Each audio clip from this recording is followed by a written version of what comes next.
Michael Madison developed a disdain for women, despite having dated several women at once and even living with one.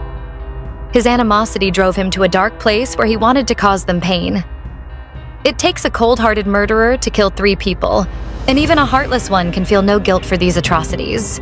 Michael grew up in a chaotic and abusive family, which may have contributed to his behavior, but it did not excuse his acts. On Friday, East Cleveland police received a phone call about a foul smell near the intersection of Shaw and Hayden.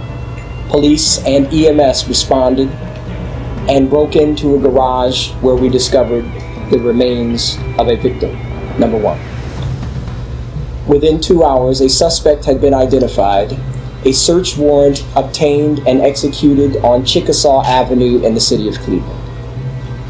The suspect was apprehended without injury and without further loss of life. Upon bringing the suspect into custody and further questioning by East Cleveland Police detectives, FBI, BCI, and Cleveland Police, it was determined that it was necessary to do an additional canvass on Saturday, the next day. During that additional canvass, 2 additional victims were discovered. We knew that we had multiple killings within a confined area, perhaps tied to the same person, on our hands. A further search was necessary on Sunday. We informed the community, involved the community. We had over 100 volunteers come out and go into vacant abandoned houses throughout the neighborhood. Shirellda Terry was one of Michael's victims.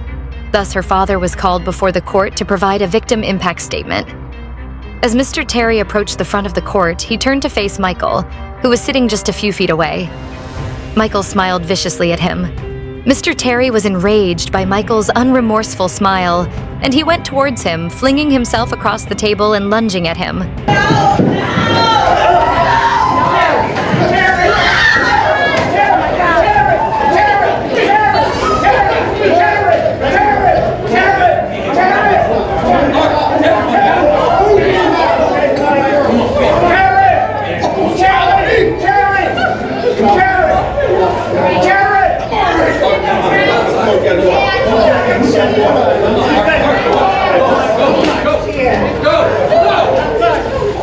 We may be dealing with 2 murders if police officers intervened quickly and apprehended him.